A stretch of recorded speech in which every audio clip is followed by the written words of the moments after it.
and half of our current mining workforce is set to retire within the next 3 years. Well, that's why my administration is making an unprecedented financial commitment to our nation's mining schools. It's going to keep us nice and young and vibrant. The schools came to us seeking $10 million per year in funding.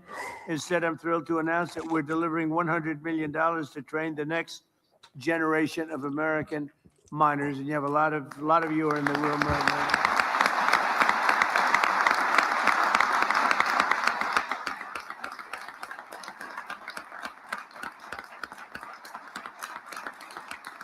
And, I'm not doing that because I'm a nice person. I'm doing that because it's great for the country.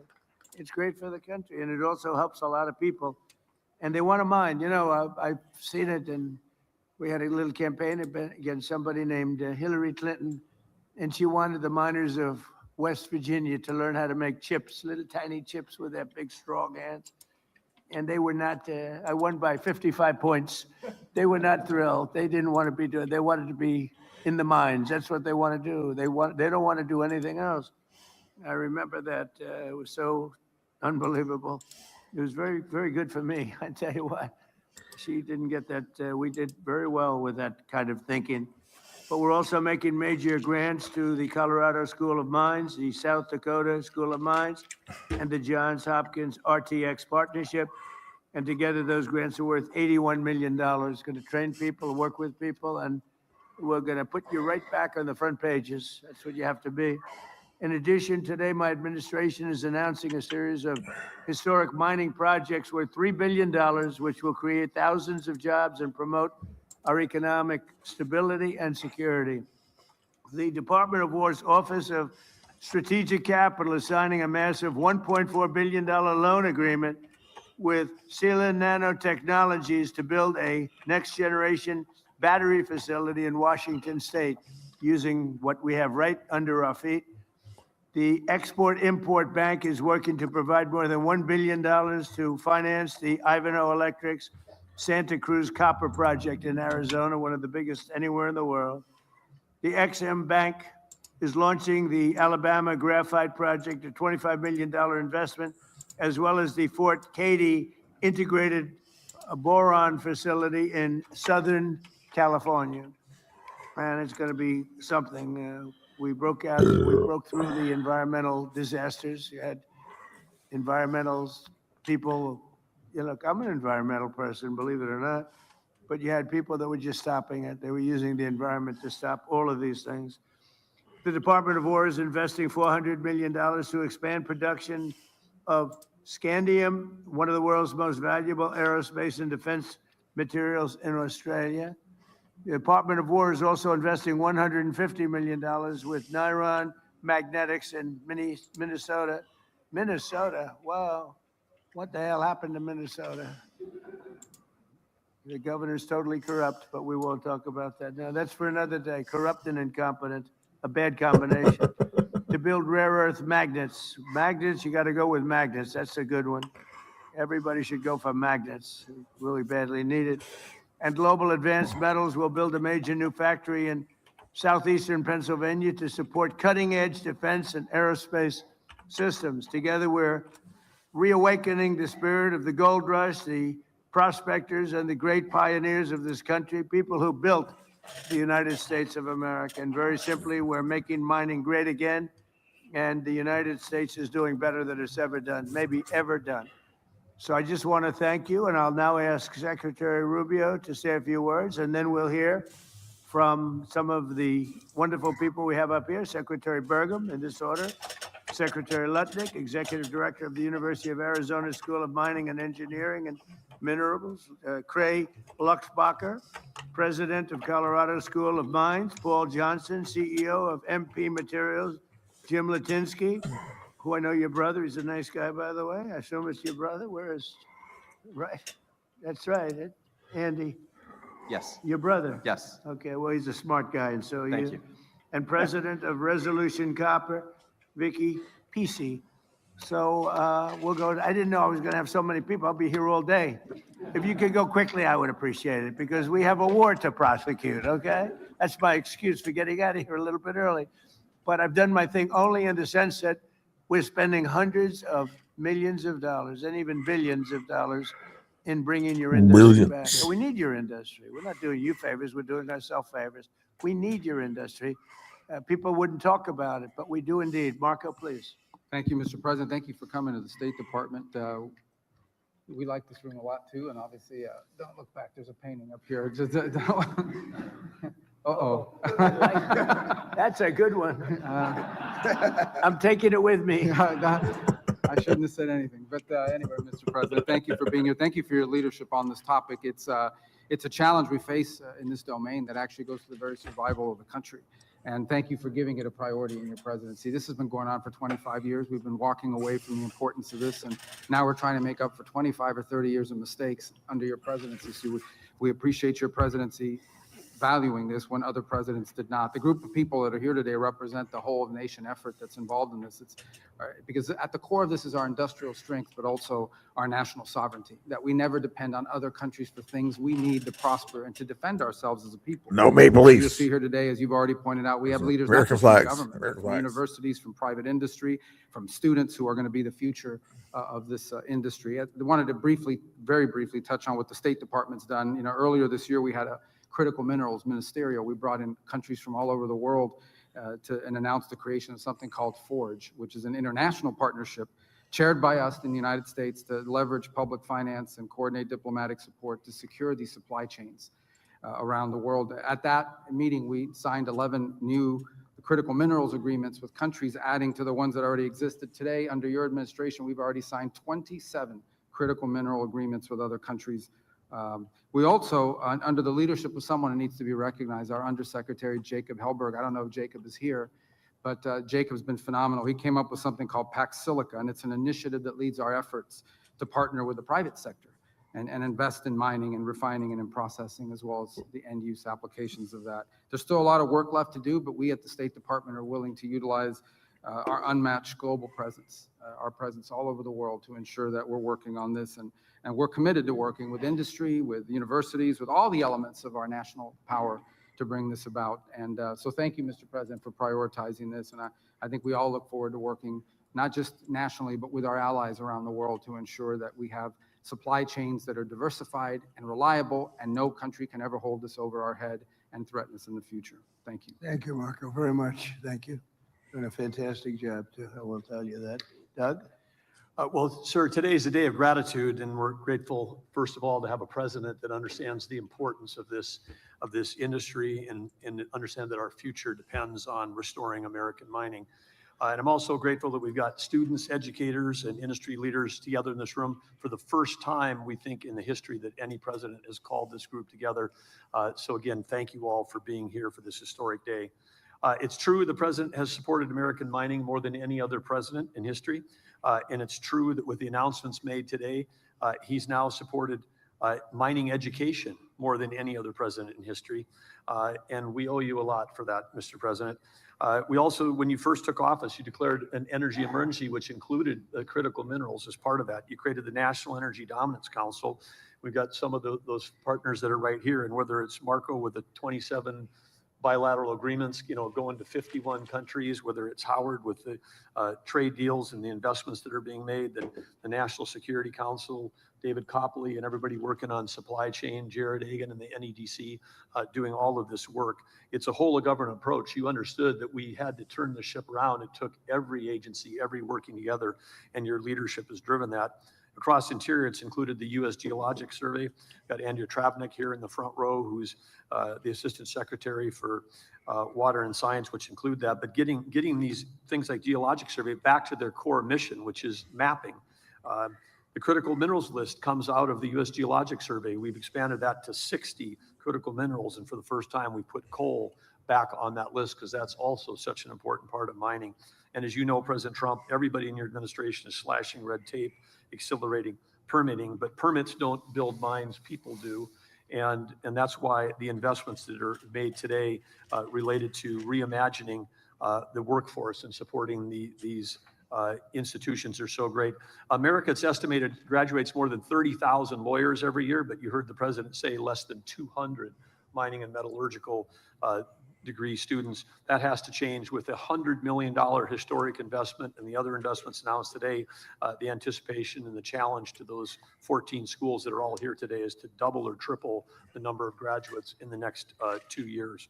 And again, President Trump, even though that those are all amazing things, the most important thing that you've done is you've restored America's belief that we can do big, bold, hard things again.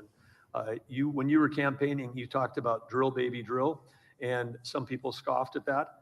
But under that vision of energy abundance, America now, #1 oil producer, #1 natural gas producer, #1 LNG exporter, all of that in 18 months. This industry is poised to do the exactly same thing, to revive itself and become a world leader. And it's going to be powered by the next generation of American entrepreneurs, engineers, geologists, and skilled miners. And so President Trump, this group is here. You've proven that we can drill, baby, drill. This group is here to prove that we can mine, baby, mine. And to supporting that, we're going to map, baby, map, and we're going to put American mining back on the map. So thank you, sir. Thank you very much. And it's something that we maybe should say. We do more oil right now than Russia and Saudi Arabia combined. And that's not including Venezuela.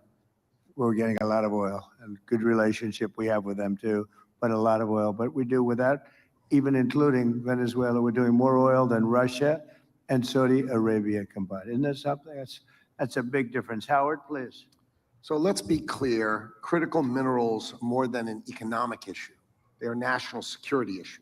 If we want to lead in advanced manufacturing, AI, semiconductors, energy, defense, we can't depend on our foreign adversaries for the materials that underpin our industries.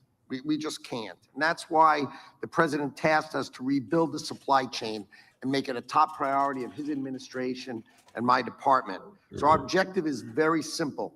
We're going to mine here. We're going to process here, we're going to refine here, we're going to manufacture here, and we're going to create those American jobs right here. So our Section 232 tariffs, right, where we strengthened our steel, our aluminum, and our copper industries, and let's just talk about what that's created. So I have Jesse Gary on my left. I went down to visit his aluminum smelter, and he's building the one in Oklahoma. Oh. Jesse's doing the one in Oklahoma, where he's going to double the aluminum production by the United States of Right. America. So that's pretty It's gonna be a amazing, great success. right? Then, of course, we're doing steel in Alabama. I mean, these are the first types of smelters and furnaces that America's had in 40 or 50 years. And it's only because of your leadership and the 232 tariffs, which you've been driving. So the CHIPS program, right? We gave Korea Zinc $7.4 billion to build a critical mineral smelter right here in the United States. Vulcan Elements, $1.4 billion, also to build right here in the United States, right? Another, Robert is sitting next to me. We invested in iPulse. That's his high-tech mining company to change the way mining is done. And so we have an investment with him. And the goal, of course, is not just more minerals. It's the full industrial supply chain on American soil. You have to remember, we lost critical minerals not because of free markets. It's because of foreign subsidies, market distortion, export restrictions, stockpiling. These adversaries have just cheated their way to market strength, and we are back and we're fighting it. So we're not going to accept dependence on foreign supplies. We're just not. That's why we're working across the world, as Marco pointed out, to expand our global allies and make sure we're doing it together. So we're going to secure reliable supply. We're going to strengthen our global partnerships. Right? We're going to back American companies, and we're going to make sure the United States, not our adversaries, controls the supply chains of power and critical minerals for our country and our future. The bottom line, we need to control our supply chain, and under your leadership, we are executing on that, and it is coming.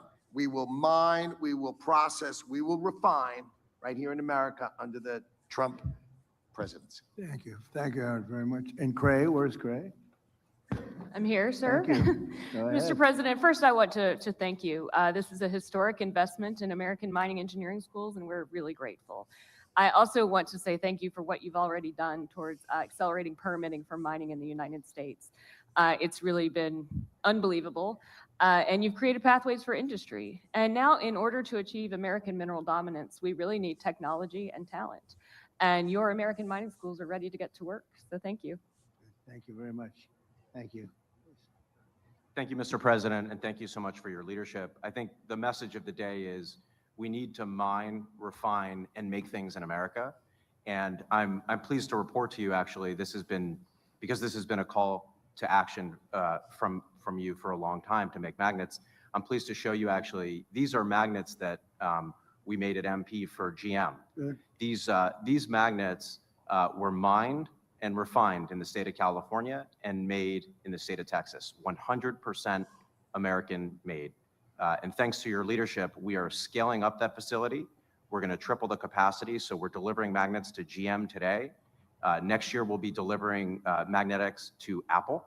And then from there, we're going to 10x our capacity as a result of our public-private partnership together. We're going to increase capacity for American industry, which, as you mentioned earlier, is going to be the American taxpayer has already benefited. It'll be great for national security. It's really a win-win-win, sir. And lastly, that facility is going to be north of $1 billion of investment and a couple thousand jobs. So we really are making a lot of progress thanks to your leadership. So I appreciate it. Well, thank you very much, Jim. Great job. That's so important, what you're doing. Very, very important. Those Thank are you, the sir. ones I'd be looking at if I were in your world. And Thank you, sir. thank you. Thank you. Is Paul Johnson right here? Right? Yes, Mr. President, I'm Hi, here. Mr. President, I'm Paul Johnson, President of Colorado School Mines. We are the #1 ranked program in the world.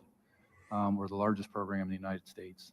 And we are very, very excited about the investments that you're making. It's pretty hard to go anywhere in the world and not run across somebody with a mines connection. Secretary Burgum's experts in critical materials, over 200 of them will be moving to the mines campus in about 6 months. So we'll be looking forward to welcoming you there for that particular ceremony. I wanted to thank you for two things. One is thank you for the investment in the mining schools. Our expertise has atrophied over time, particularly in the processing space. And this investment is going to make a big difference. Second thing is, while the majority of, I think, programs have sort of shrunk over time, we've actually grown over the last 2 years. And I want to thank you because I attribute that growth to you and your administration's highlighting of critical minerals in the press and the amazing team that you have working through Interior and Energy, other folks. It has really, I think, made families feel like this is a field that their children can go into. And I think that's the start It's a great of field. getting things due there. The other thing I want to thank you for is the investment you just announced in mines in our commercialization hub. I've always had this dream of having a facility, and we have a 50,000 square foot facility that could be dedicated to technology, taking it from ideas to pilot scale to commercialization in a very quick period of time. And your investment in us in doing that is going to enable us to be able to do that. We're up for the challenge. We're really excited for it. We were doing the happy dance a little earlier when we found out, when we heard your announcement, and really look forward to doing what we can for the country. Thank you. Thank you very much. Great job. Thank you. Victoria? Mr. President, you have brought mining back to America single-handedly, you and your administration, and we wanted to thank you for your enduring support. I run Resolution Copper, which is one of the largest undeveloped copper deposits in the world. It is in a forgotten part of Arizona called the Copper Corridor, and it is, we've already invested $3 billion, so they were ready to go, but we started permitting in 2005. And if it were not for your administration, we finally got it over the line in this year, earlier this year. So we have 4,000 people that will work at our facility, 4,000 miners. We hope to work closely with the mining schools and hire many of the students that will be graduating. $1 billion every year for 60 years invested into the economy. And we also have a smelter. And I think that's the thing that makes it very unique. We can keep everything in the United States and a host of critical mineral co-products as well. Right. So thank you again on behalf of Rio Tinto, BHP, and the hundreds of underground miners who are absolutely fabulous that run the mine today. Thank you very much. We are rolling in drill rigs, we are rolling in equipment, and we're Great. getting on with it. Good luck. Thank you. Great. I don't think you're going to need too much luck. Tom and David, go ahead, please. Who is that on the wall? Mr. President, I'm Oh, a Franklin, is it? very, very proud former alumni of the Right. University of Alaska Fairbanks School of Hamilton? Mines. So on behalf of all the faculty here, the students here, I am thrilled with all of your announcements today. I mean, we've all been frustrated over decades. You're making something happen. I really appreciate that. My first mining job was in Alaska, staking the claims near the Ambler District. And we were in a rush then. This was 1975, 1976, and it's still not permits. Thank you for breaking that logjam. I have present to you a gift to the American people on a project that I've been very involved with. It's deep sea nodules. Like you, I'm a fan of gold, and this is a solid gold replica of a deep sea nodule. Now, I wish the nodules down the deep sea had a lot of gold in them that be more attractive, but they do contain 20 critical metals. And these are 20 critical metals that are going to be needed for the reindustrialization of America. They're going to be needed for defense purposes. They're going to be needed for all the technologies that we are relying on, and every single citizen in the United States take for granted. That should be a key part of the supply chain, and that's what mining can do. Thank you very much. Thank you. Where's the gold? Come on, bring it up. Pass it down.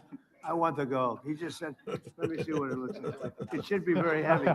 It's the The heaviest. gold is more fun. Let me see. It is, it's heavy. It's real. That's fantastic. Oh, I like that too, huh? This is so valuable. I don't know, do you have a lot of competition, I hope? Because people have to go after. This is so, people have no idea how valuable that is. Thank you very much, fellas. It's really beautiful.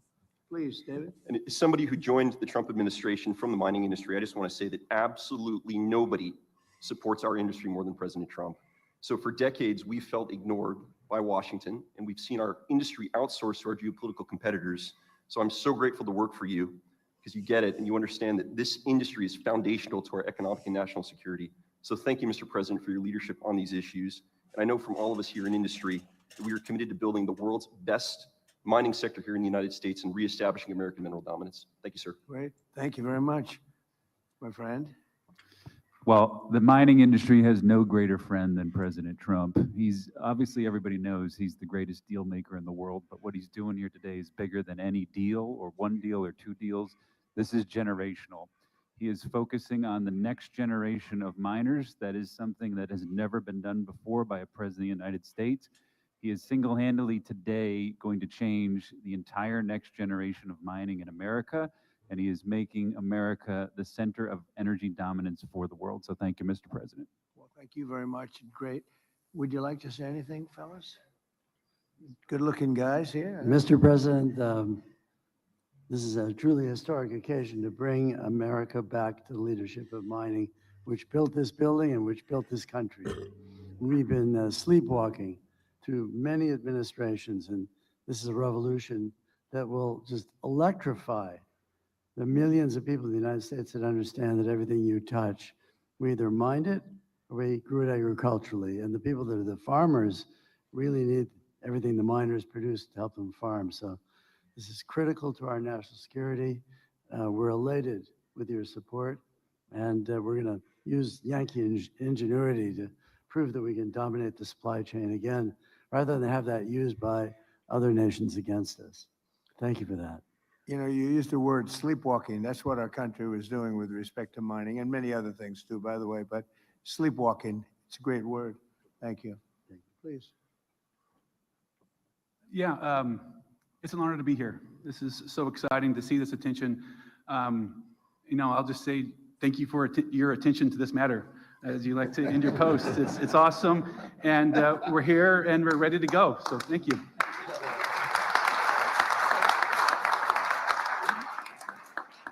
Well, I just want to thank you very much. This is an honor for me. I love what you do. Doug made a terrible mistake before when he said coal. I said, you have to always precede it by saying clean, beautiful coal. He made a speech once, and it was a great speech, but he took me very much, at the word. He said, clean, beautiful coal. He mentioned coal about 40 times, and he kept saying, clean, beautiful coal. I said, okay, that's enough, that's enough. But it needs a little public relations help, but it doesn't need so much anymore. We're producing more coal now than just about ever before. It's firing up our great plants, and certain types of plant is, nothing like it. And we're out of that business. If you would have seen the people suffer, and some of you were those people, I believe some of you were the people, but this great big coal deposits, and you couldn't touch them. If you touched them, you were like a bad person. They put you in jail. It was the craziest thing I've ever seen. And, you know, China's smart and they're using coal. They're building 58 coal plants right now, generating plants, all coal. They don't have too much wind. You know, they sell us wind turbines, but they don't use too many of them. So it's because they're smart. They sell them, but they don't use them. They have one that's pretty big. Doesn't work. It just is for purposes of show. When they go to look at a turbine, they go and show them, and here we are, but they never work. So it's crazy. But clean, beautiful coal is something special. It's all very special, and we're back in the mining business, and I'm very proud of the country. I'm very proud of what you do. You really do. I said before walking in, these are the people that really built America, and you were not treated properly, but we're making up for lost time. You're being treated very properly right now. So I just want to thank everybody. Great honor to be with you. Thank you. Congratulations.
Thank you for your attention to this matter.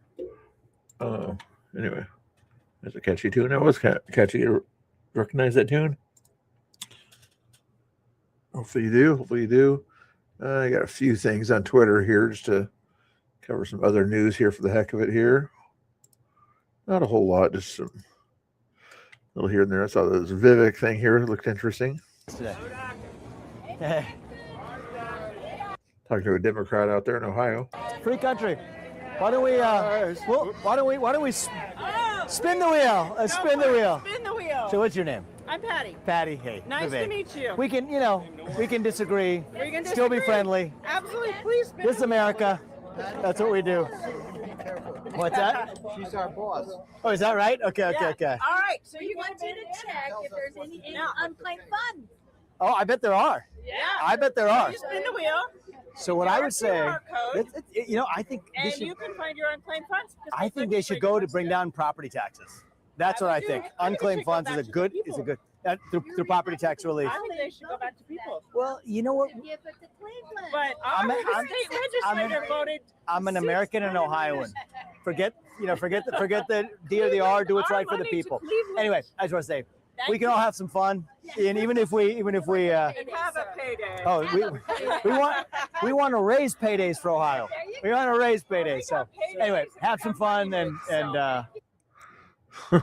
She didn't want to hear what he had to say hardly. She's like, I'm going to talk over him. I'm going to talk over him, rather than have a conversation. She just wanted to talk over him the whole time. Today. Here's the Democrat that won the election here. Evidently, he doesn't like some of the cities in his state. Please watch your step.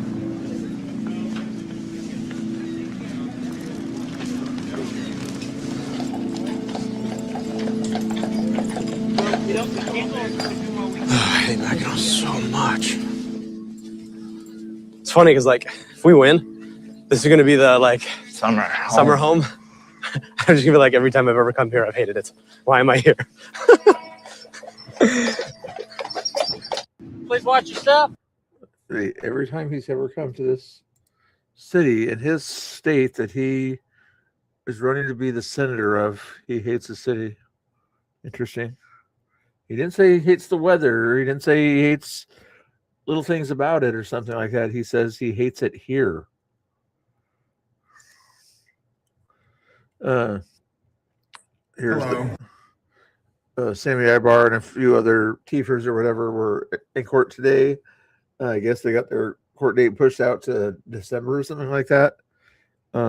Deport, I'll say, send him to Washington. Send him to Washington State. Have him replace Patty Murray. I'm sure you would rather have anybody but Patty Murray up there running your Senate there. Here's the clip that before he was asked to stop filming. How you guys doing this morning? Just having a good day? You ready for court? You guys ready for court? You ready to get convicted for masonry? Huh? No? No? Oh, okay.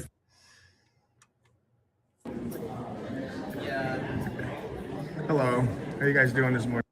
Surprised Tommy doesn't get glasses or something like that. Not sure he was live streaming on that one there, but you got to get the glasses, Tommy. Preferably the ones that don't where you hide the light or whatever, because usually with the light on them or whatever, it lets people know you're filming. But put a little piece of black tape over the light, and nobody can ever tell you're filming.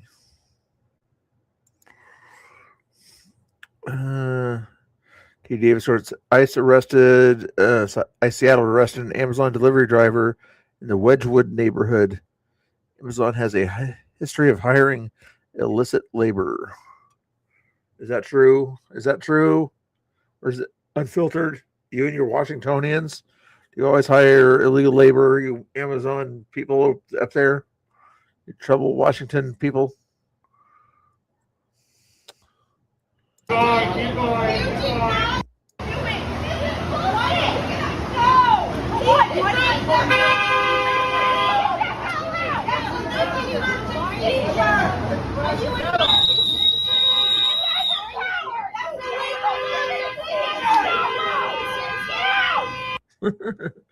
I'm guessing this is in a predominantly rich white neighborhood.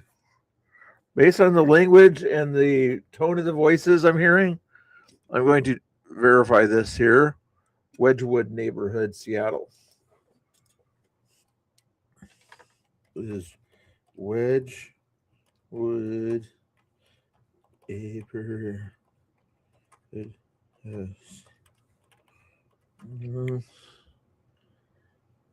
Fairly rich and white.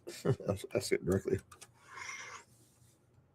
Yes, the Wedgwood neighborhood in northeast Seattle is generally considered both affluent and predominantly white. I'm not kidding. It's what it says right here.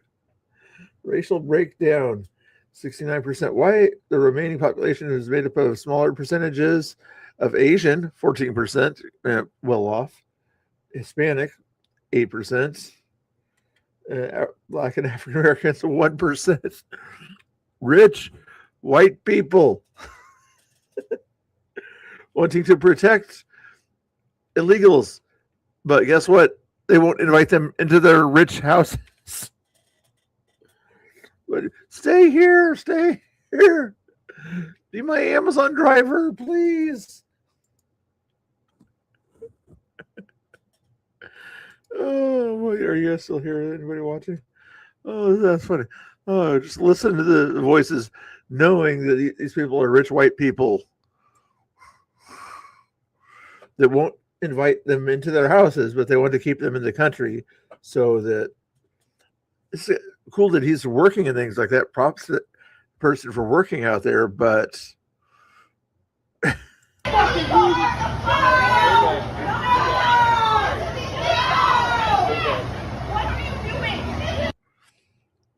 look at this guy's nice pants and then nice. Are those Jordans? Does he wear Jordans? I think he's wearing Jordans.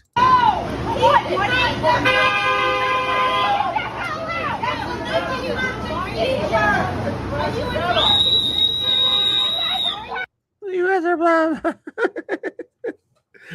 They just got out of the boutique and they saw this.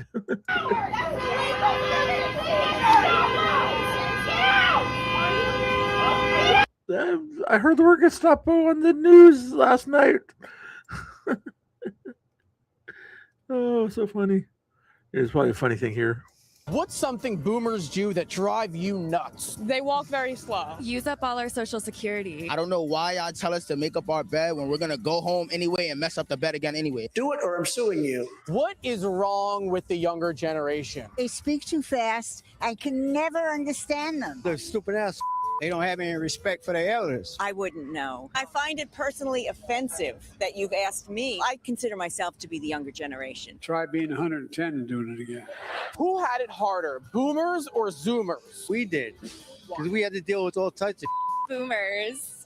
Because they had like the draft. The boomers. I have a telephone. I have TikTok. Scroll a lot. Yeah, boomers didn't have TikTok. They did not have TikTok. How'd they live?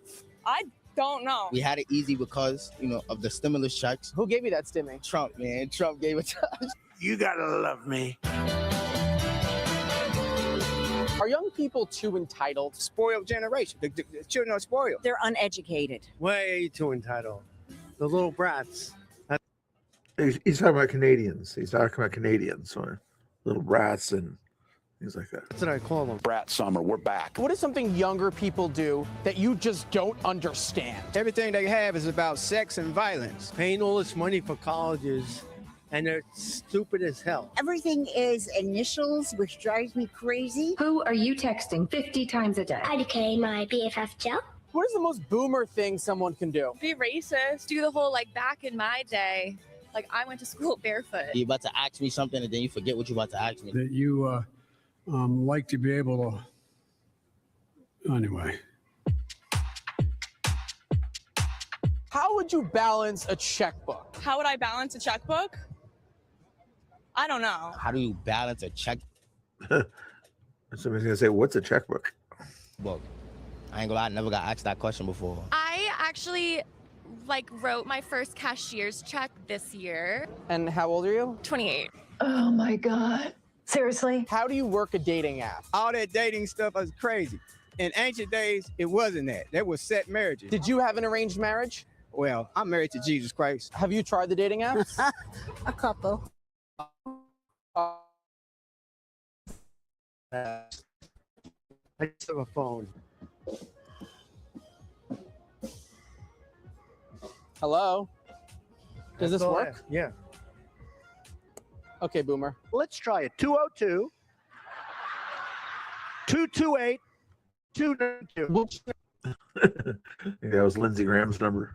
Generation has done more for America. I don't think Gen Z has had the chance yet. What do you plan to do for America? Just be nice and smile at everybody. Thank you for your service. Yeah, you're welcome. The boomers, because they've been here for longer. What have they done? I don't know. They've created the government. We built this. We built the White House. You know what I'm saying?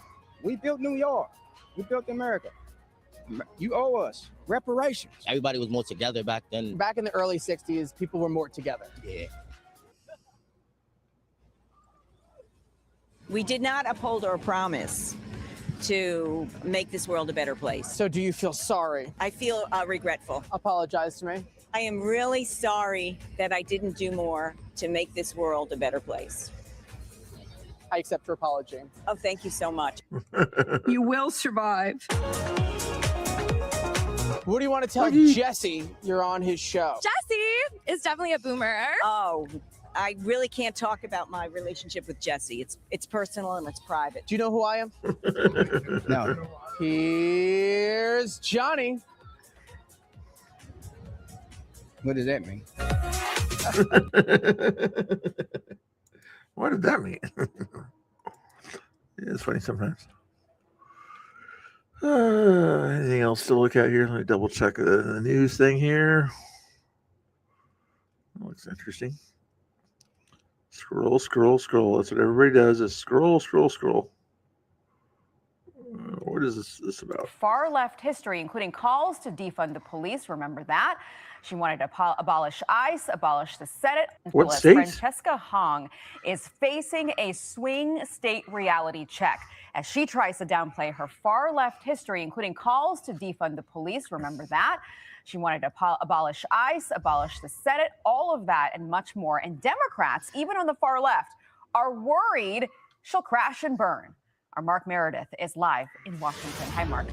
Aisha, it's Friday. That's the good news here, but we're going to be watching what happens next week. Progressives are no doubt feeling emboldened, but their biggest test yet comes on Tuesday. Voters, as you mentioned, in the swing state of Wisconsin are going to show how much or how little they like democratic socialism.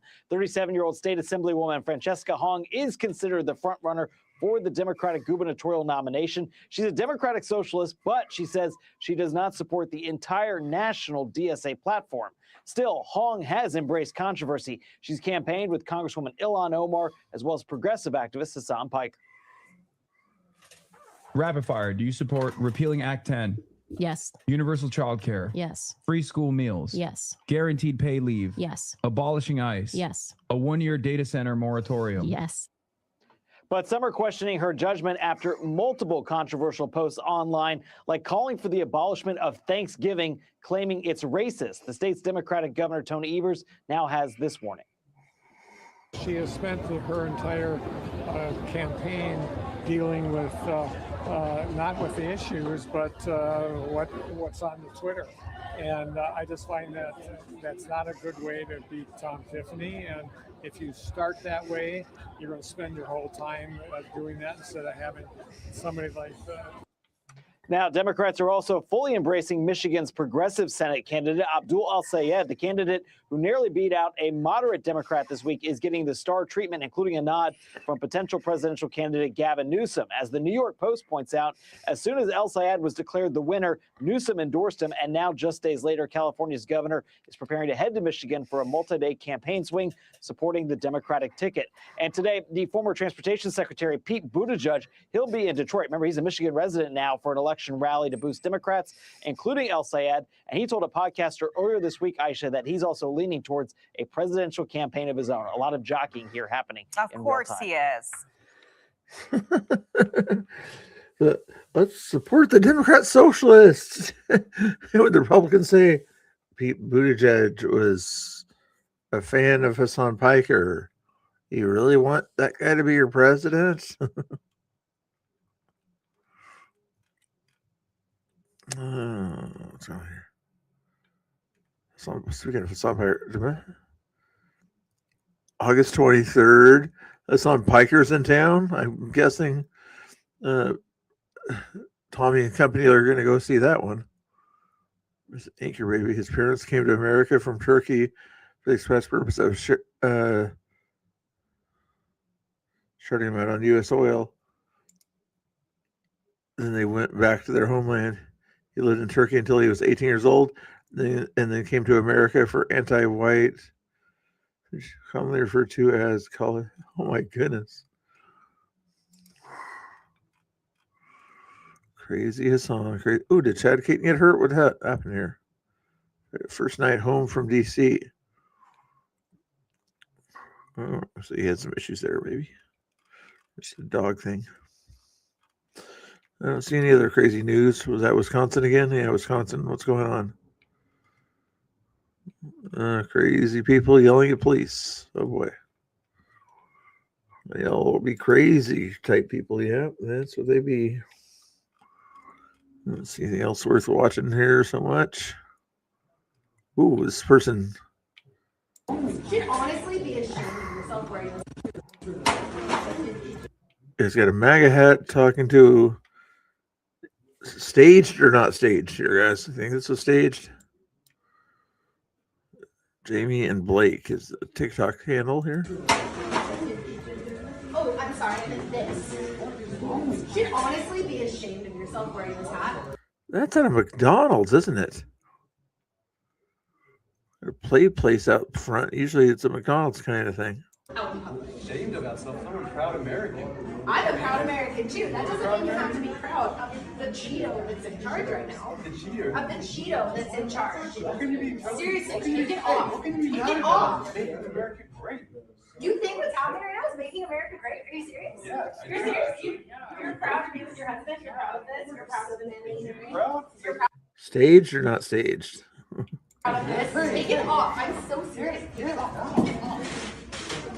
Get out of here.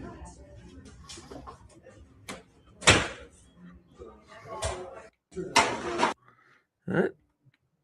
Wow. Bizarre behavior there. I just repost that for the heck of it. Saw that the other day. Trump speaks on economy in Nevada. People like that. Not much going on here. What was this one here? Unfiltered. What did you post here? Is troublesome stuff? I don't do the racial stuff there. It says I'm live here, guys. This is Unscripted reposted that. Thank you for Unscripted. I appreciate that. Oh.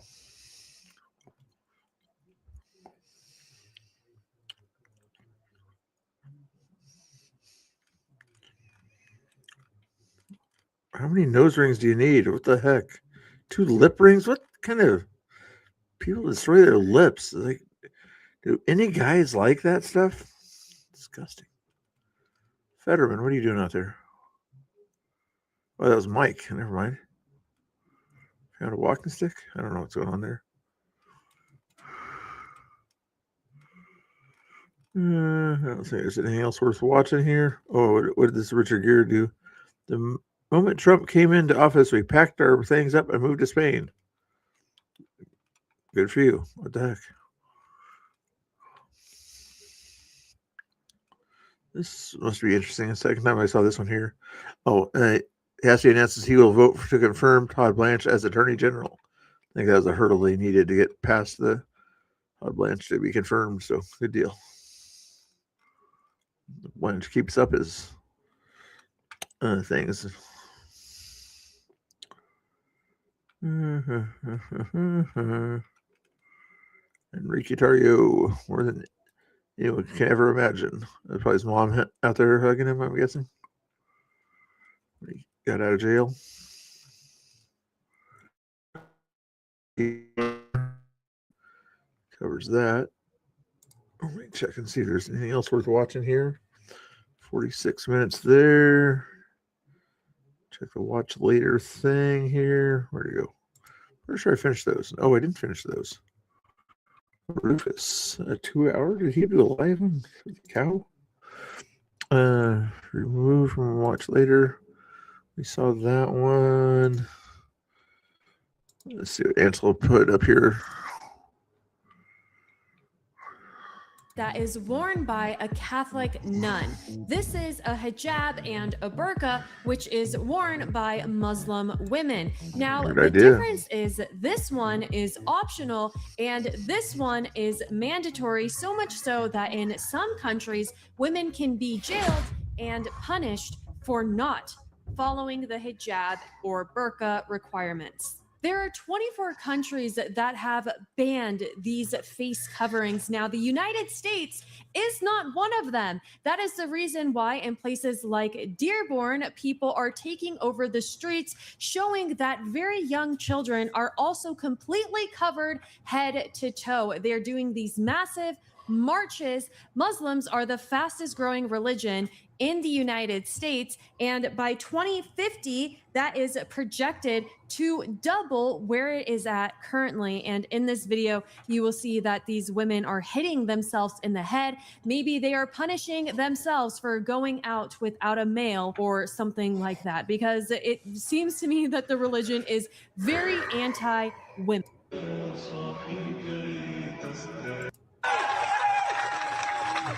All right, so he says if you cannot say his name, keep it out of your mouth. I don't think we ever would have wanted to need to be able to pronounce a name like that. That sounds like that. It's not a part of our native tongue. It's not how we speak. We don't need to. Abdul Raham. I mean, dude, if you're upset about people not being able to say your name correctly, maybe realize that you're in a country that type of name isn't common. And if you want people to say your name correctly, then maybe go to a country where you're... All right, guys. I didn't give you any music. You guys didn't give me any money either, but I'm nice, so I'll give you guys music since I'm that perfectly nice guy and all that fun stuff here. So music, should I play some of the recent music or some older music? Let's see.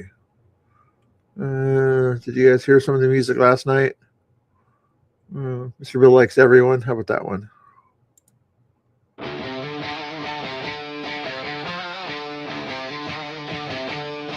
want that one. Mr. Bill likes everyone. A girl mod. That's not the name of it, though. It's called Best Mods. Something like that, anyway. Second version we'll go with.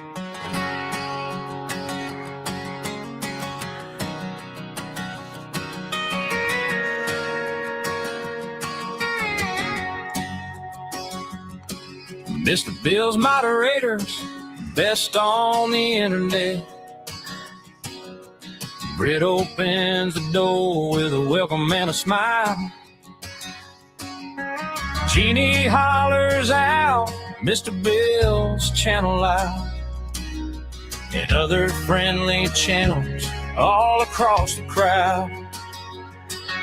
Share Bear brings the love when the bucket starts to run. Britt keeps it playful, just enough to have some fun. Jeannie asks the hard stuff like she's born to test the flame. Share Bear stay sweet, making everybody stay. They're the best mods around, best mods around. They hold it down, best mods around. Mr. Bill's moderators, best mods around. Yeah, they're the best mods around.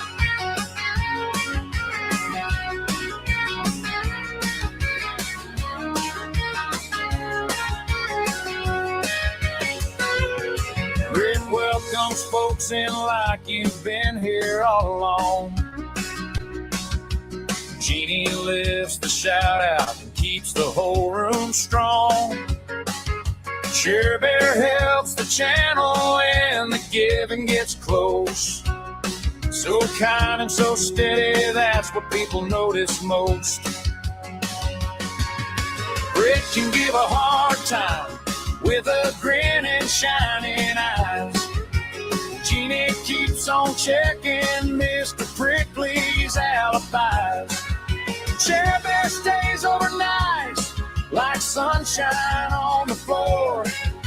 And Mr. Bills gets that boost from the ones who love him more. They're the best mods around, best mods around. They hold it down, best mods around. Mr. Bill's moderators, best mods around. Yeah, they're the best mods around. From the first hello to the final good night, they keep the whole place shining right. Britt, Jeannie, Cherry. Sorry, Indicate a question. Somewhere between Prineville, Oregon to Port Orford. And it's a 30-minute video, and I'm 5 minutes into it. So I would say in the Sun River Sisters area. Something that it says Trans-America Trail. Have you ever been on the Trans-America Trail? Evidently, there's a trail of some sort that goes from Prineville, Oregon to Port Orford. That's on the south coast over there. So don't ask me how, but just watching it for the heck of it.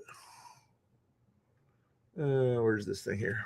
Bear, name by name, this chap feels better when they're all in frame. They're the best mods around, best mods around. They hold it down, the best mods around. Mr. Bill's moderators, best mods around. Yeah, they're the best mods around.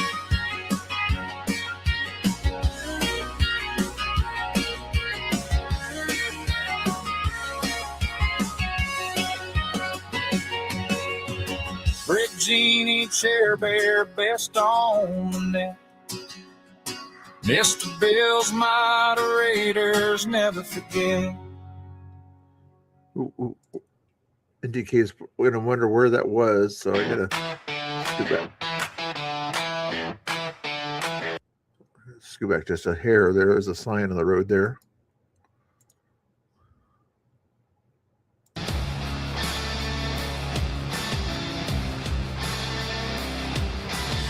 It's a Newberry Crater, maybe. Ooh, there's a split off there. There's a trail marker over there. Hard to read it. You can read this next line, though. Not quite. Oh, it's so hard to read. Newberry. Yeah, Newberry Crater of some sort. It looks like.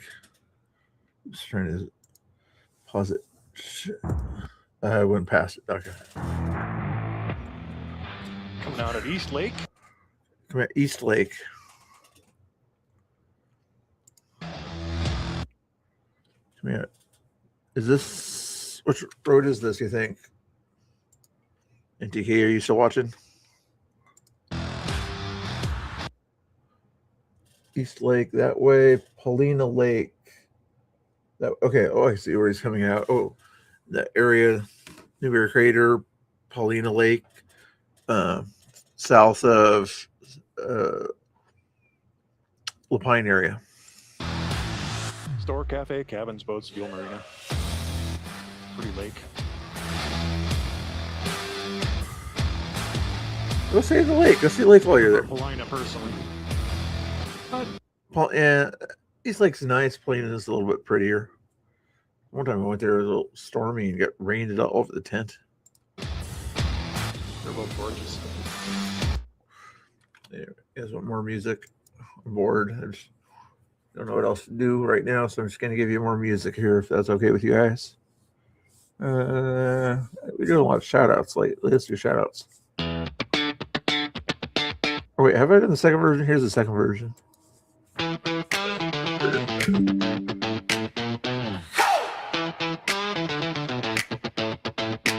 Mr. Bill walks in smiling, hands up, love all around. If a friend gets seen on stream, he makes sure they get found. He says, bring the next one in, let the whole room know. If the chat sees a good one, he wants that name to glow. No cold shoulders here, no keeping score. If you live, he's going to the peak. Up, you lift us on more, Mr. Bill. Next time I go there, if I ever go there again, Paulina Lake has a peak or whatever that's up there and everything. My sister and her family went up there, did a little hike up there or whatever, but maybe there's a different road that goes up there. It's kind of a dangerous road, but you get a good view of the entire valley from over there. I'm guessing that's where he's at right here. Look at that view.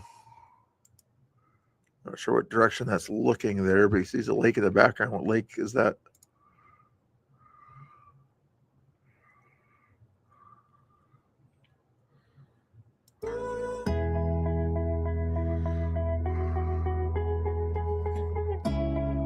Here, oh yeah. See, top of that view there. It's an area called Pauline. This was a big Newberry Crater, sort of think Mount Mazama Crater Lake or whatever. This one was a big. Was it a slow one or was it a quick one when Newberry went off first? I think it was a slow kind of a process or whatever. Newberry Crater had different explosions or something like that, but what was left over was Paulina Lake, and then East Lake, I think, is over there.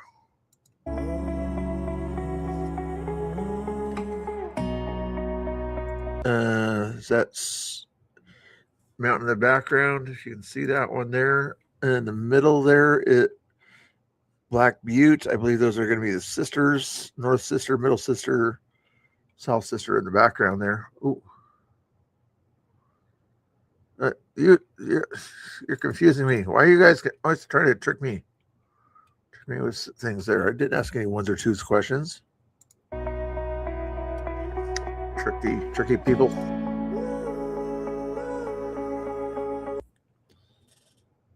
Let's see what that was over there.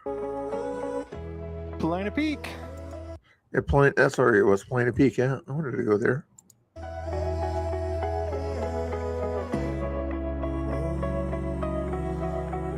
back on his way back down. Okay. Make sure I have 4-wheel drive if I go there.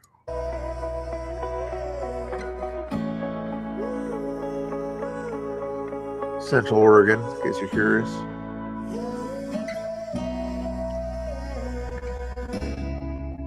Careful, man. My goodness, you better do not take a motorhome, 2 motorhomes up there going opposite ways. You might be able to get 2 normal cars there, but don't take a big truck, 2 big trucks. Have you ever been to Hell's Canyon, anybody? That's a crazy road too. It's totally worth the side quest to go up to the peak.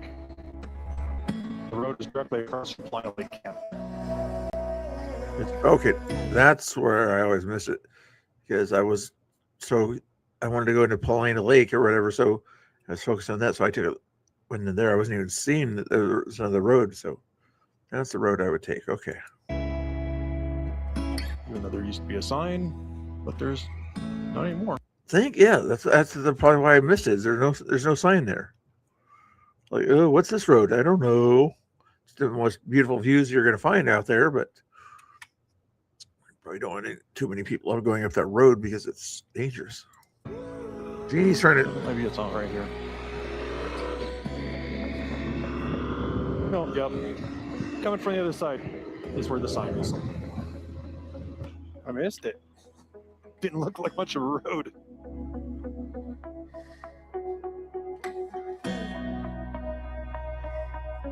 Because it's not. It's like a trail now at this point here. Are you looking it up now, not Tina Kotex? Are you trying to find this area here? The pine, mainly pine trees in this area here. This is Central Oregon. They call it the high desert region there. I'm going to skip ahead here as soon as I figure out where you... Sandy spots.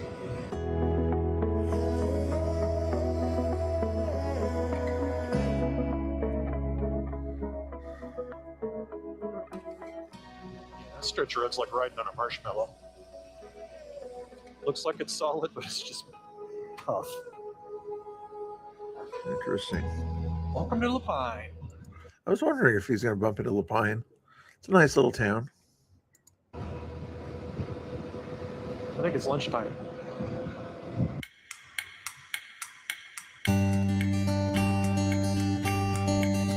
Oakhurst Mill. Yeah. A lot of mills out that way too. You guys want other music? I'm trying to keep you guys entertained, but there's nothing else going on. Tommy and company might be going to a river or lake or whatever. I'll keep an eye out for them if you guys want to see them jump off of some things. If Fat Patriot's live, he's probably doing something important or something like that. Go watch him if you want something different to watch. I'm just kind of wasting time playing AI music and watching this stuff. It's nice and relaxing. King of the shout out, Mr. Bill, Mr. Bill. Love what he's about. Pass that respect, don't let the good names ring, Mr. Bill, Mr. Bill. That's how patriots sing.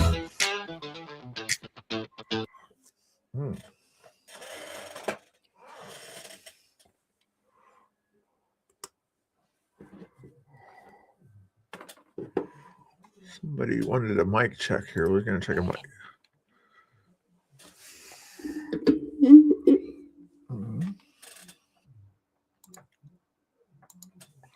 Mic check.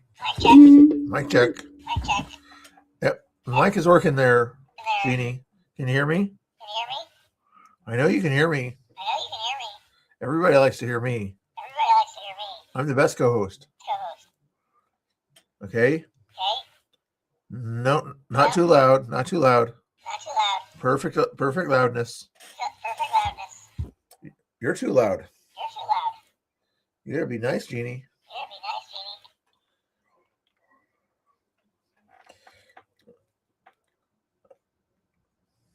Oh. Let me see how that poll's doing.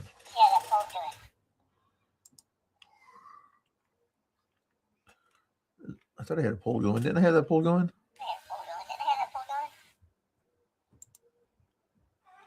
Oh, I had a poll. Where's the?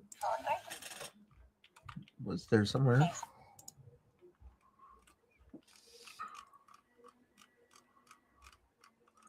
poll go?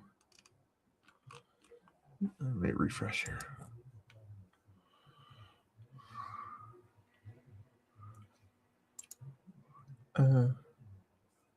See, it has to be unanimous, okay?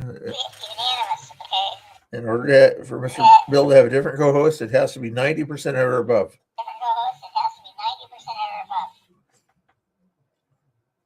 70% does not cut it. You got to get the number higher. Maybe 80%. Maybe we'll settle for 80%. We're not a democracy here. Constitutional republic. Corruption, not corruption. No corruption here. This is the cactus capitalism. We don't have corruption in cactus capitalism. Jeannie is Canadian corruption in Canada. In Canada. You're the fascist. Canadian crazy people. Crazy people in Canada. Cactus dictator.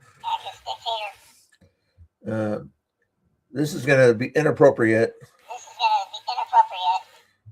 But some women really like my dictator. But we won't say who.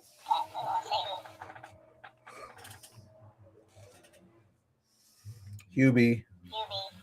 Quit checking out my dictator.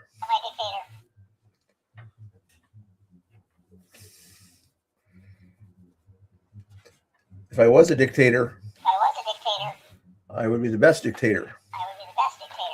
But I'm not a dictator. Hey, my hips are just fine.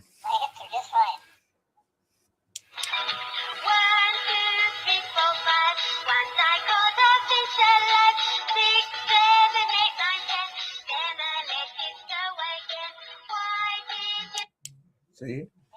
My hips are just fine. Are you checking out my hips? Wolfie, check out my butt. You see that butt? You're staring at the light.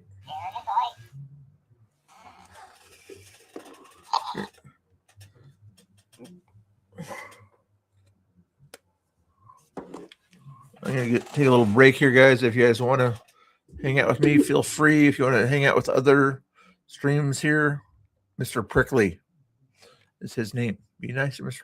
Prickly. Let's give you guys the other view over here. And the other music over.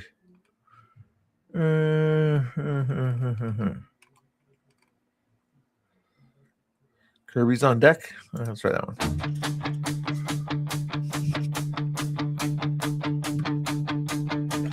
Mr. Bill's got a room with a live wire glow. When the Kirby's roll in like they own the show. Wolfie in the corner with that trolling crown. Official trouble never lets it down. Ruby talks big about Canada again.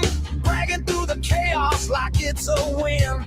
Jethro Troll shows up trying to be first. Last in the line and it always hurts. Grandpa Muskrat got that dirty little swing.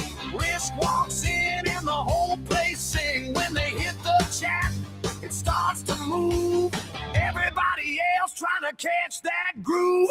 Kirby's on deck, Kirby's on deck. Mr. Bills, you got the best. Kirby's on deck, Kirby's on deck, Kirby's on deck. They make the whole chat pop. Kirby's on deck.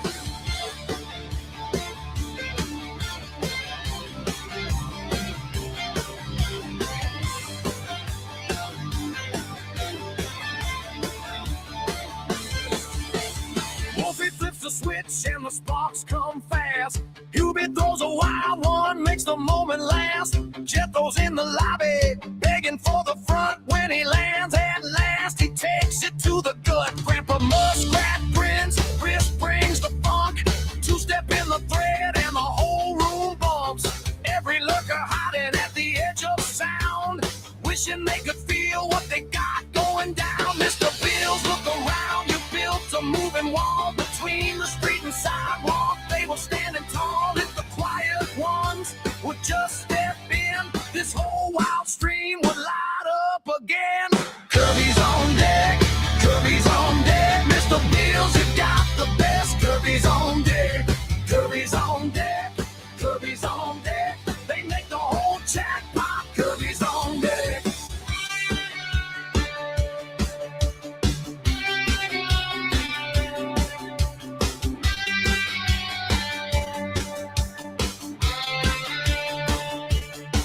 I see the lookers standing at the door. Come on in and feel it, there is room for more. Cause the Kirby's make it worthwhile every night. A little bit of trouble, a whole lot of life. Kirby's on deck, Kirby's on deck. Mr. Bills, you got the best. Kirby's on deck, Kirby's on deck. Kirby's on deck, make the stream go crazy. Kirby's on deck.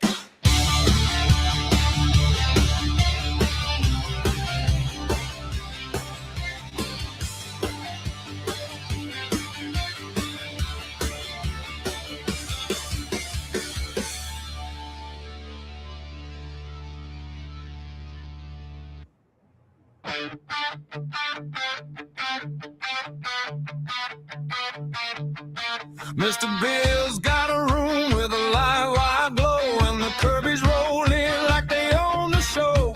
Wolfie in the corner with that trolling crown. Official trouble never lets it down. Groovy talks big about Canada again, bragging through the chaos like it's a win. Jethro Tull shows up trying to be first, last in line, and it always hurts. Grandpa Muskrat got that dirty little swing. Wrist walks in and the whole place sing. When they hit the chat, it starts to move. Everybody else trying to catch that groove. Kirby's on deck, Kirby's on deck. Mr. Bills, you got the best. Kirby's on deck, Kirby's on deck. Kirby's on deck, they make the whole chat pop. Kirby's on deck. Wolfie flips a switch and the sparks come fast. Hubert throws a wild one, makes the moment last. Jethro's in the lobby, begging for the fun. When he lands at last, he takes it to the gut. Grandpa Muskrat grins, wrist brings a funk. Two-step in the thread and the whole room bumps. Every lurker hiding at the edge of sound, wishing they could feel what they got going down. Mr. Bills, look around. You built a moving wall between the street and sidewalk. They were standing tall. If the quiet ones would just step in, this whole wild stream would light up again. Kirby's on deck, Kirby's on deck. Mr. Bills, you got the best. Kirby's on deck, Kirby's on deck. Kirby's on deck, they make the whole chat pop. Kirby's on deck.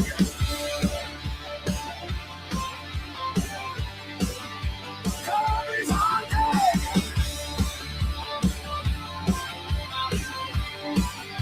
Kirby's on deck. I see the lurkers standing at the door. Come on in and feel it, there is room for more. Cause the Kirby's make it worthwhile every night.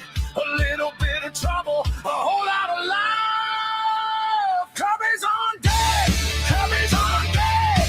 Mr. Bills, you got the best. Kirby's on deck, Kirby's on deck. Kirby's on deck, make the stream go crazy. Kirby's on deck.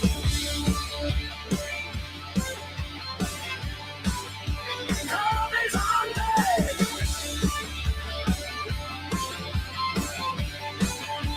Kirby's on deck.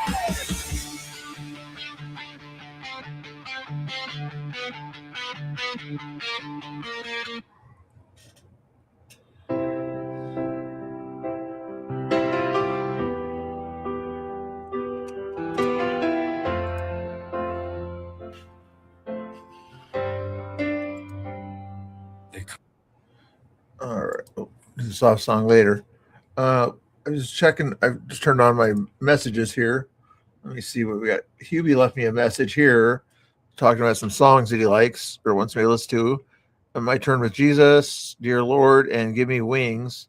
So Yebo I Dirty. Is that on Suno or on YouTube? Yebo I Dirty.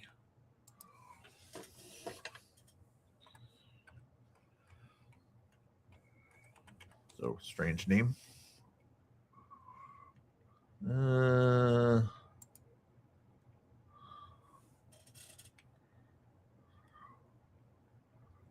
videos probably.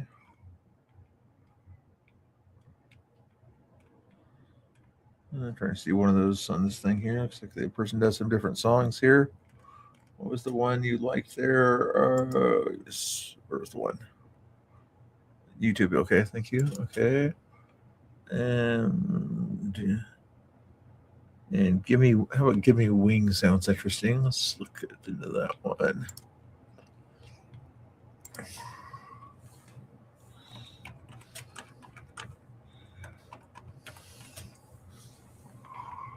There's this one here.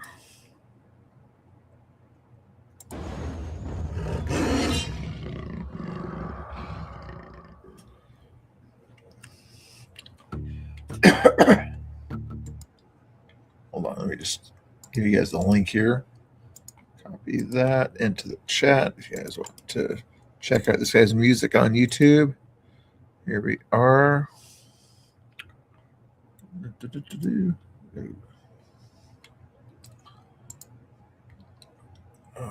Anyways.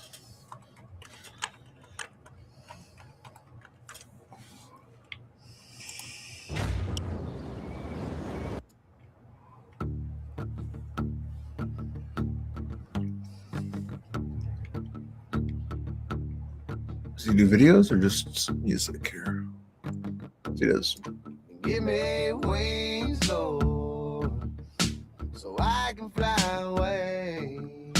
It's me, Lord, and the devil can hear me pray. So I gotta be quiet and whisper my prayer. Lord, if you got an extra set of wings, I could sure use a pair. Give me wings, Lord.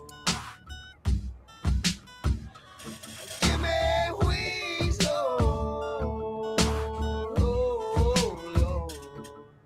Yeah, Lord, I know that you up there, and I know you can see.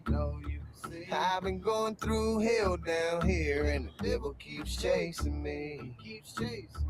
I just need a little help, Lord. I know you're a busy man, but if I had me a set of them wings, you wouldn't have to hold my hand. I would just fly away every time that the devil comes. I would just fly away. But for now, I guess I have to just run till you give me wings, Lord, so I can fly away. It's me, Lord, and the devil can hear me pray. So I gotta be quiet and whisper my prayer. Lord, if you got an extra set of wings, I could sure use a pair. Give me wings, Lord. Give me wings, Lord. Oh, Lord. Last night when I was praying, I heard a voice say, boy, I heard what you've been saying. Every night when you pray. I'll finish that song here. Let's check out Grandpa Muskrat left some late night messages here also. What do you say here? Carrie, it's Paul. Listen, I'm in the witch's apartment, and she handcuffed my ankle to the brass bed, and I'm looking around. There's a gas lamp. There's a Confederate flag. There's a big jar of glass eyes, and there's false teeth all over a table. Carrie, this woman is crazy and I'm scared. Please call me back. My phone's about to die, Carrie. I don't know what I'm going to do. It's going to be a long night. Bye. Don't ask me. And he left another one that says, Carrie, I'm back home. All she wanted was some blood from my tongue. So that's all she wanted. So I'm back and I'm safe and I got to change my phone. I'll call to you tomorrow. Interesting, Grandpa Muskrat. Very, very interesting. No, that's a voicemail message. Sorry. On that one from Grandpa Muskrat, one of the people that likes to call in and tell stories or something like that. But yeah, he did he thinks it's too late now. That was 12 hours ago. I just looked at it, just turned it on right now. That first message was at 12:09 this morning. Second one that I just said was at 12:41. So looks like he's doing okay now, I guess. If that was serious or is just trying to be funny, I don't know. But I think Grandpa Muskrat needs help. If you guys want to give him, pray for him or offer him some advice or something like that next time you see him, that might be a nice thing to do. I think it was a wrong call on that one there. Yeah, he was drinking a little bit last night, I think. Butt dialed or something. Or not butt dialed, but thought he had the right phone number and put the wrong phone number in there. Anywho, let's go back to the music here. Sorry. I bet you thought I didn't see you when you was hurting by yourself. I bet you thought I couldn't hear you when you was crying out for my help. But what you didn't know, boy, is I was always there. And I was your wings, boy. You didn't need an extra pair. You didn't need wings, boy, to help you fly away. It was me, boy. I carried you all the way. You didn't have to be quiet. I already knew your prayer. You was flying with me, boy, so you didn't need an extra pair. You didn't need wings, boy. You didn't need wings, boy. Oh, oh. You didn't need wings.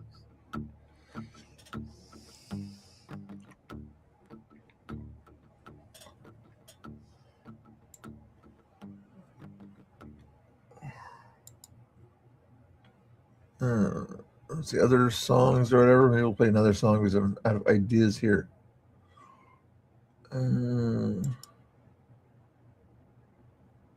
My Turn with Jesus. I think that was the other one he said. Pretty sure it was. Yeah, My Turn with Jesus. Okay, there it is.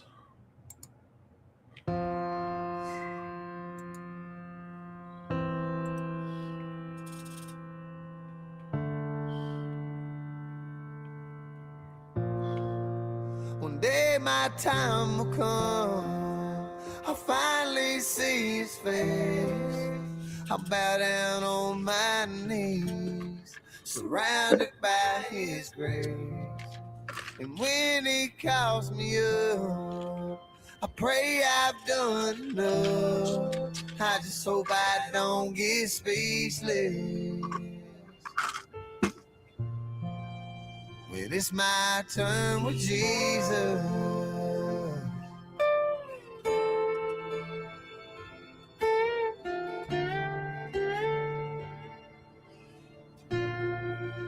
When it's my turn with Jesus. Remember today, just 14 when I walked away. Turned my back on you and I pushed away your love. But my whole life just changed so fast, and I had a million things I could ask. Like, why'd I go through all this pain so young? I know you made me for a purpose, and you'll answer everyone. Will I just be silent when I'm standing before the sun? One day my time will come, I'll finally see his face.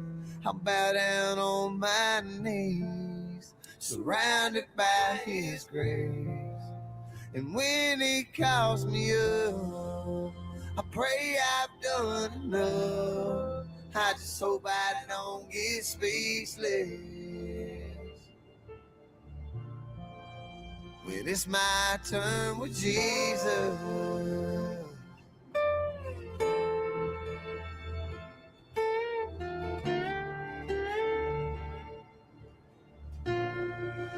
When it's my turn, I got a million things I could ask. I got a million things I could say, but I bet I lose my words when I finally see his face. So Lord, I just praise you. Even in the times that I hurt, Lord, I just pray to you. Every time and it works, Lord, I just praise you. Even in the times that I hurt, Lord, I just pray to you. Every time and it works, my time will come. I finally see his face. I bow down on my knees, surrounded by his grace. And when he calls me up, I pray I've done enough. I just hope I don't get speechless when it's my turn with Jesus.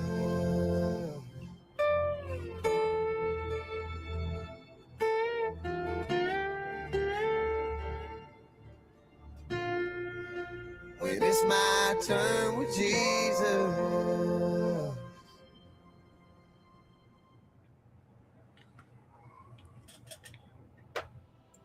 All right, one more. That sounds pretty good. It sounds peaceful or whatever. I'm not a big fan of the way he's dressed or his hairdo, but the rest of it, music sounds cool.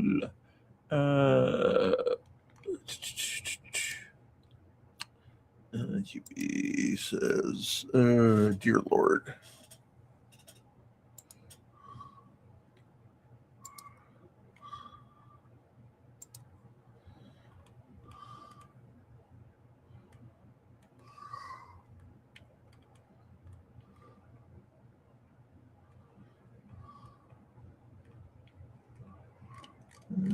Find it.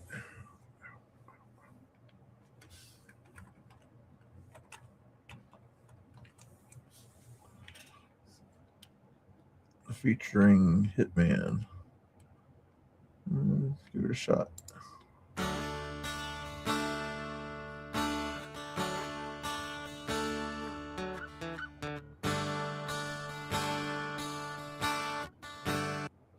Cypher, what was that you're talking?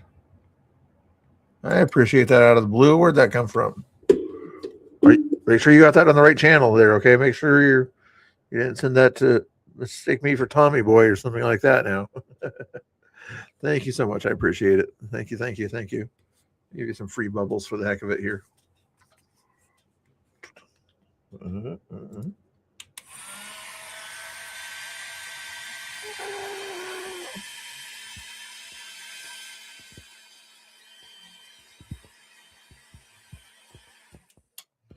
The bubbles.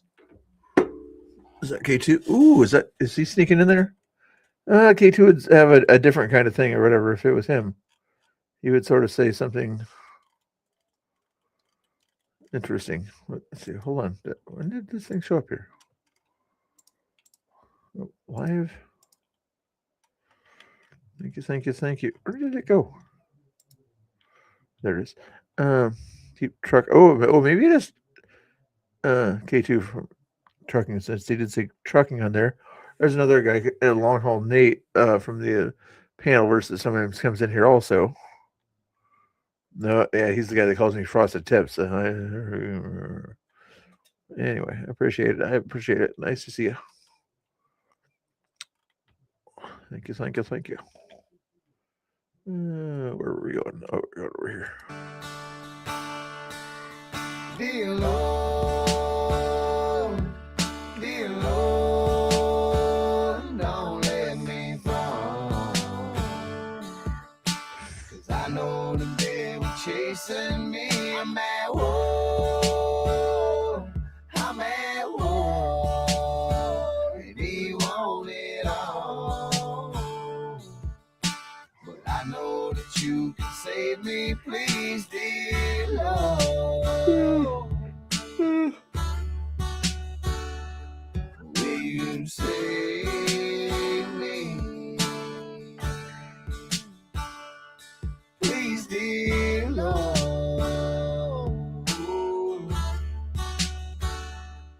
Will you save me? Lord, I know I don't deserve your help. I don't even want to waste your time. I know I've been out here raising hell, always fighting with these demons in my mind. Dear Lord, I just need you with me, and I know everything will be fine. Lord, I know that the devil like to get me in between heaven and hell's thin line, so I gotta be careful where I step at. Snakes everywhere, this whole world is a death trap. Had to take a step back so I ain't have a setback. But then I fell and I really didn't expect that. So low, I can't even see the light no more. So defeated, I ain't even wanna fight no more. I try to beat it, but I don't know why I try no more. My way's broken and without you I can't fly no more. Dear Lord, dear Lord, don't let me fall. 'Cause I know the devil chasing me. I'm at war. I'm at war. And he want it all. But I know that you can save me, please, dear Lord. Will you save me? Please, dear Lord.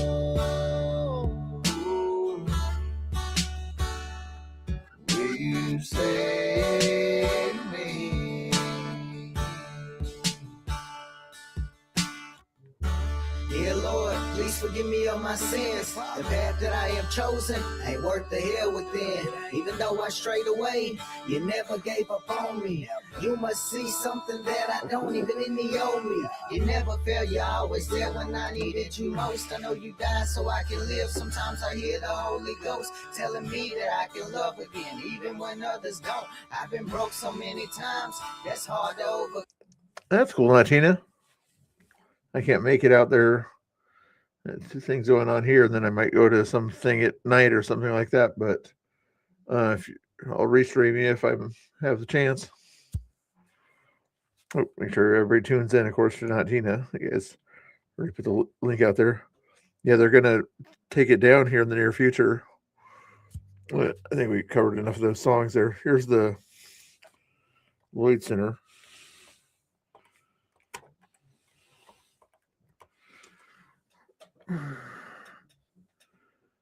1986 song from the band Europe. It's the final countdown this weekend. The Lloyd Center Mall was shut down for good. And Devin Haskins spent the day talking with people fondly remembering the Lloyd Center Mall.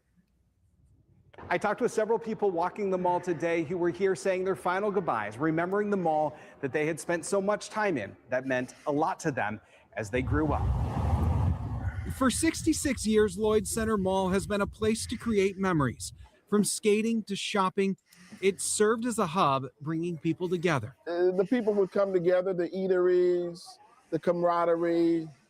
It was just a tremendous place, and it will be sorely missed.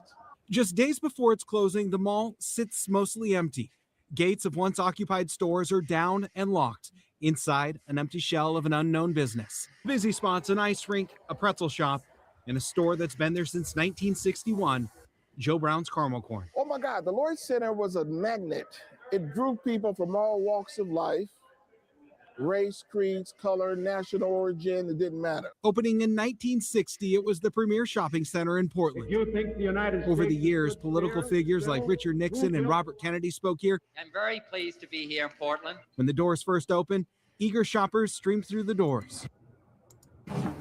Now, those same doors ushering businesses out before they lock for good.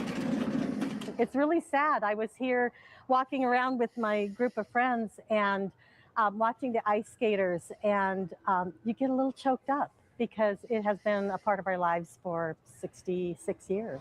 Lori Dahl and her friends walked the corridors, remembering each shop, some big names like Meyer and Frank, and the small businesses that have come and gone. It's kind of a poignant moment for Portland because this has been such an iconic place to go and shop and meet friends. The property will eventually be torn down and redeveloped into a multi-use site with housing and retail space. It's a sad reminder that all things must come to an end, with a piece of Portland history closing forever. Lloyd Center's last day is Saturday, August 8th. At the Lloyd Center Mall, I'm Devin Haskins, KGW News.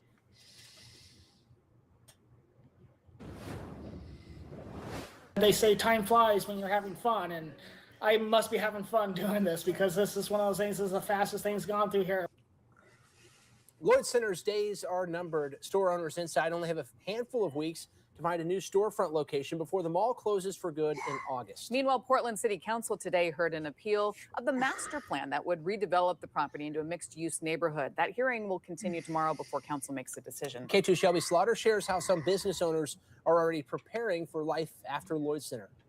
When the lottery was in the $200, $300 million, I spent maybe $100 or $200 on lottery tickets to hopefully win that big one to purchase the mall, because I have big ambitions and dreams to keep this thing. If Will Jerome had won the lottery, he says the Lloyd Center would have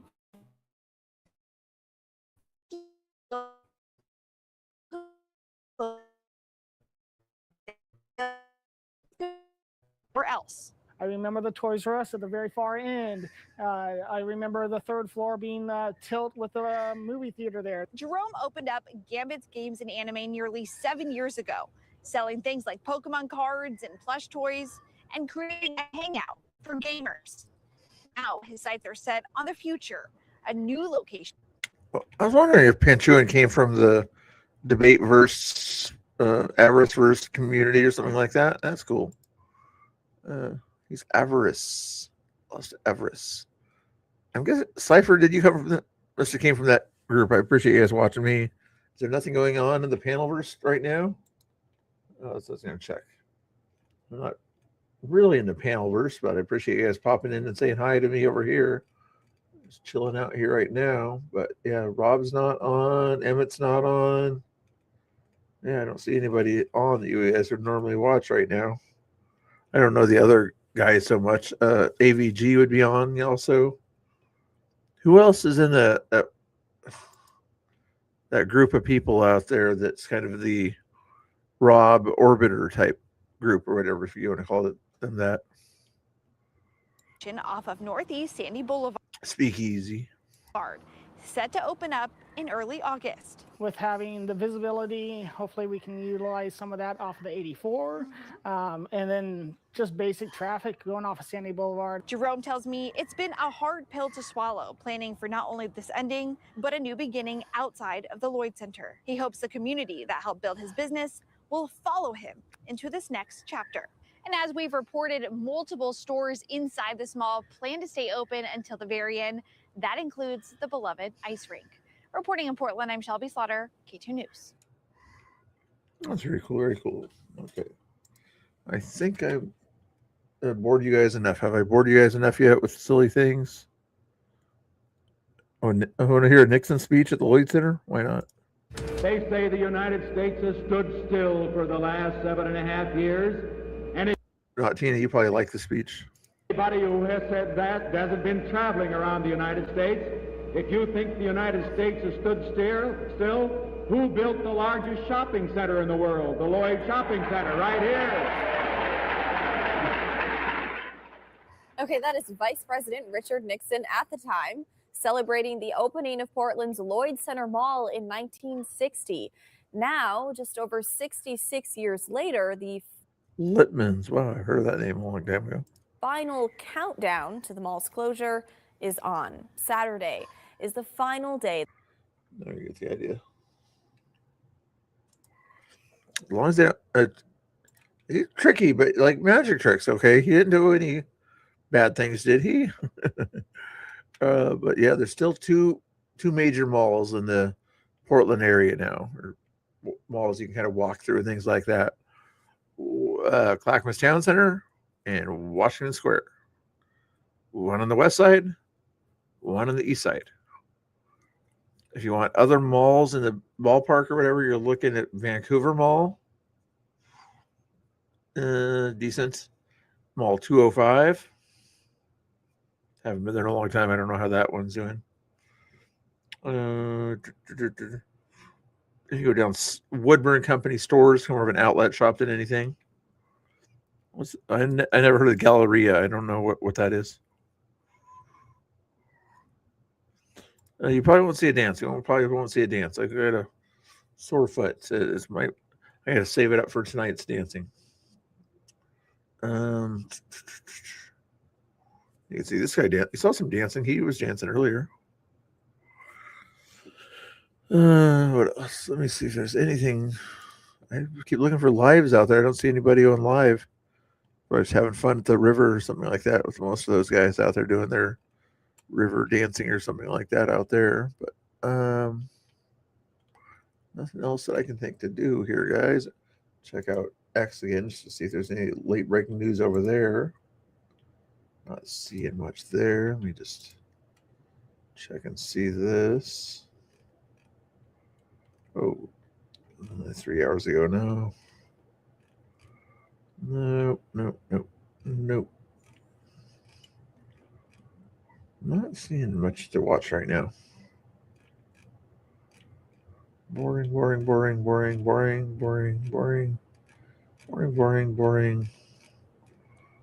lot of boring news. Everything's boring news right now. Not seeing any fun news. Okay, one more song here before I go. How about that? I didn't do the Mr. Bill Tonight. It's not really a Tonight show. It's got a different one than that.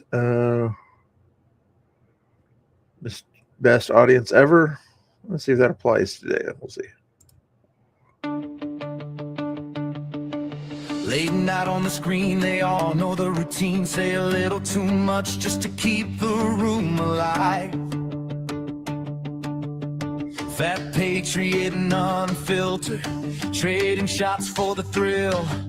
Danny and Chris watch it spin and the chat won't let it die.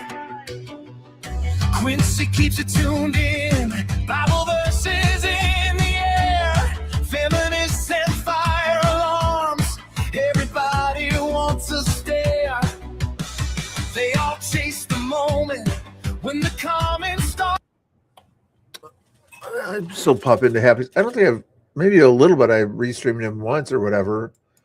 I don't remember doing much of that, but yeah, I'm not.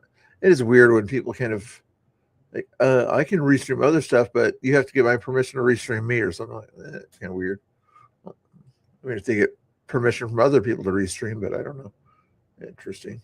But yeah, some of those spaces out there getting crazy out there. I don't think the Pam spaces for comedy. Whenever I sort of see her live, I'm like, this might be interesting for comedy purposes to restream her doing something, but that's about all I can see right now.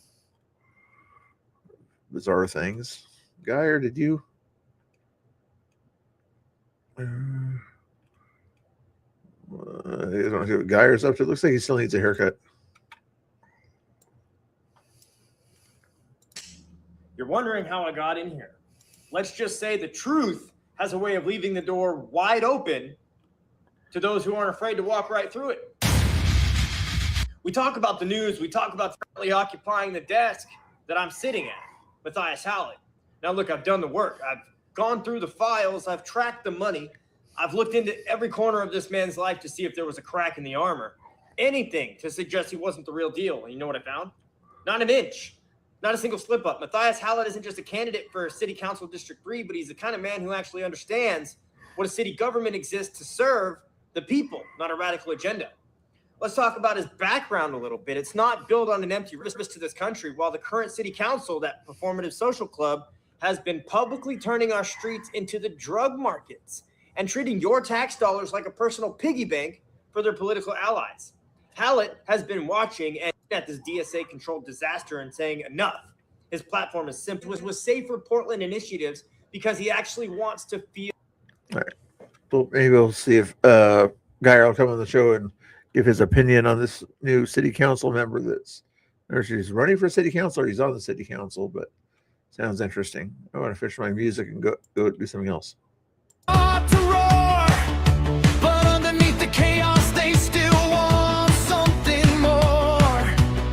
Yeah, they push it, they pull it till the whole place lights up. Every word is a spark when the crowd can't get enough. Best audience ever. Best audience ever. You keep it real, you keep it loud. Best audience ever. Best audience ever.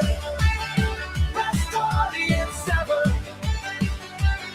When the room leans in, that's where they live, that's where they are.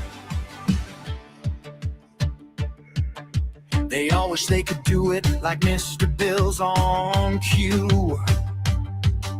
Dance steps clean, jokes hit hard, every panel lands true. Karaoke in the corner, stand up with a grin. Perfect little table talks that pull the whole chat in. Still they look to the people on the other side of glass. Every laugh, every trigger makes the night go fast. And if the feed gets messy, if the tempers start to burn, they don't run from the pressure, they just let the camera learn. Yeah, they push it, they pull it till the whole place lights up. Every word is a spark when the crowd can't get enough. Best audience ever. Best audience ever. You keep it real, you keep it loud. Best audience ever. Best audience ever. Best audience ever. When the room leans in, that's where they live, that's where they are. But when the mics go quiet and the numbers fade away, it's the folks in the chat that still make the whole thing play. Through the jokes and the feuds, through the outrage and the cheer, they could chase 100 trends, still the reason's right here. Best audience ever. Oh, best audience ever. Oh, you keep it real, you keep it loud. Best audience ever. Yeah. Best audience ever. Oh, best audience ever. Oh, hands up, stay with me now. Best audience ever. Best audience ever. When the room leans in, that's where they live, that's where they are.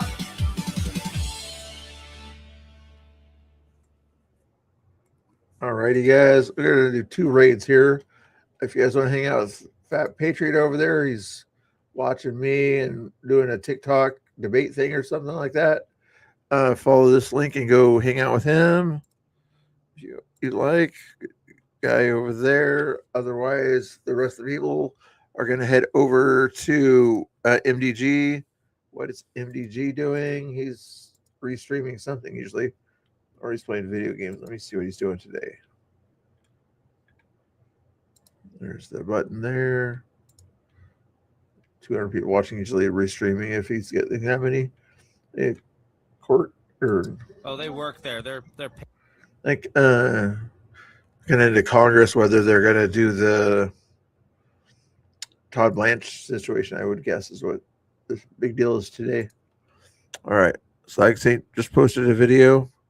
Jethro's keeping an eye on things. There we go. At least we know he's okay, right? So yes. Yeah, we did have Graham Muskrat's voicemail on there at least. Here, not Slag, sorry. Should we watch it? I'll watch it. We'll watch it tonight. But anyway, that's Slag Saint's new video there. And I saw also Twisted had some new music out I haven't watched out for yet. So we got a lot of music and fun stuff to do tonight. You're going to ask me what time we're going to be back on, Mr. Bill. Oh, sometime between 7 and 8. Okay, I'll try to make that a thing. Maybe I can't tell you the exact time, but somewhere in that 7 to 8 area. I'll probably make set it up for 7:30, but you never know, kind of thing, All right, talk to you guys all later. Go hang out with MDG or Fat Patriot. We'll see you later, guys. God bless.